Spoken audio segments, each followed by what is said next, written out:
So Turkey has the presidency of the G20, and in that role they hosted an international tax symposium in Istanbul that brought together government officials who are participating in the G20 BEPS initiative, along with OECD member countries and OECD officials, to talk about the current state of the project as well as the progress that's been made to date.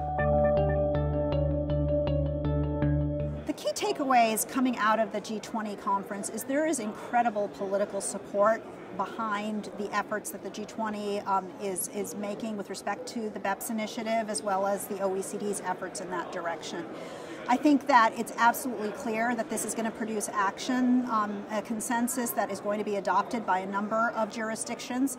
I think it's also absolutely clear that the political pressure for action is so significant that some countries are going to act even before the project is finished.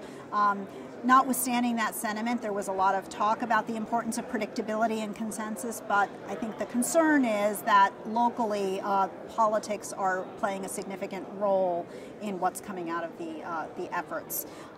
Other key takeaways is that it's clear that there are certain action items that are going to produce consensus and other action items that are only going to result in best practices. So notably hybrids, transfer pricing, reporting, consensus around permanent establishments. All of those are likely to produce consensus results. Other areas, CFCs, interest deductibility, are likely to generate best practices. I think what's become clear coming out of the symposium and other developments around the globe is multinationals absolutely need to start addressing BEPS issues today. In particular, with respect to the obligation to report on their country-by-country activities. There are a number of countries that have already adopted it. At the symposium, other countries echoed the importance of this action item and the intent to adopt it.